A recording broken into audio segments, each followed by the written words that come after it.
नमस्कार दोस्तों, turn on history में आपका स्वागत है। मैं आपका होस्ट एंड दोस्त मोहित खरोटिया।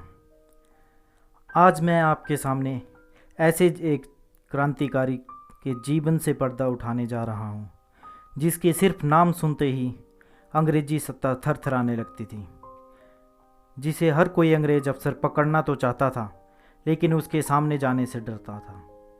जी हाँ, मैं बात कर रहा हूँ एक ऐसे क्रांतिकारी की जिसने अपने ही हाथों अपनी जान ले ली, खुद को ही गोली मार ली। मैं बात कर रहा हूँ शहीद चंद्रशेखर आज़ाद की। शायरी, चुटकुले और बेबुनियादी लेख तो बहुत हुए, लेकिन आज मैं आप सभी को परिचित करवा रहा हूँ एक ऐसे हीरो से जो सही मायनों में देश का हीरो थे। फिल्मी पर्दे पर जो कारनामे आज के हीरो इतनी बॉडी बनाने के बाद भी नहीं कर पाते, वहीं एक समय महान क्रांतिकारी और देशभक्त चंद्रशेखर आज़ाद ने कर दिखाया था। शहीद चंद्रशेखर आज़ाद की कहानी आज के युवा जब भी पढ़ते हैं तो उन्हें दिल से अलग ही भावना जाग उठती है, जो इस भ्रष्टाचार को मिटाना चाहते हैं। आपको भी कभी ऐसा लगा होगा कि नहीं, मैं भ्रष्टाचार के खिलाफ खड़ा हो जाऊंगा, लेकिन सिर्फ नाम मात्र लगने से कुछ नहीं होता। उस समय चंद्रशेखर आज़ाद ने भ्रष्टाचार के खिलाफ और अंग्रेजी सत्ता को हिलाने में अपना जीवन लगा दिया।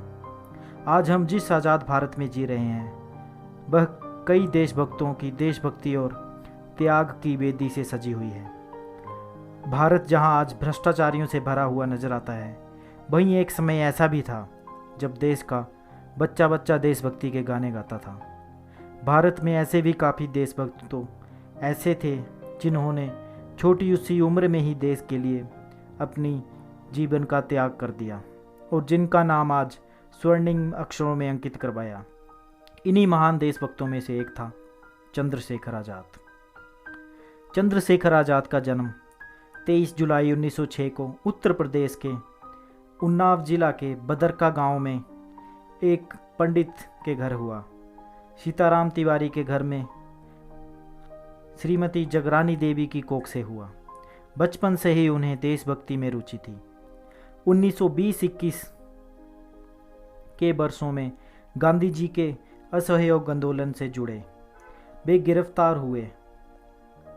मात्र 14 साल की उम्र में जज के समक्ष उन्हें प्रस्तुत किया गया, जहां जज ने जब उनसे पूछा कि तुम्हारा नाम क्या है, तो अपना नाम इस छोटे से लड़के ने आज़ाद बताया। जब पिता का नाम पूछा गया तो स्वतंत्रता पिता का नाम बताया गया। और जब जज ने पूछा कि तुम रहते कहाँ हो, तो चंद्रशेखर ने कहा कि मैं जेल में रहता हूँ, जेल ही मेरा ठिकाना है। इस पर जज ने गुस्सा होकर उन्हें 15 कोड़ों की सज़ा दी गई कि ये सज़ा इसलिए दी गई थी कि ताकि कोई और क्रांति ना कर सके, किसी और बच्चे के मन में ऐसी भावना ना हो अंग्रेजी सत्ता के खिलाफ। लेकिन हर कोड़े के बार के साथ उन्होंने वंदे मातरम और महात्मा गांधी की जय का नारा लगाया। इसके बाद वे सार्वजनिक रूप से आज़ाद कहलाए गए। अब उन्हें आज़ाद कहा जाने लगा था।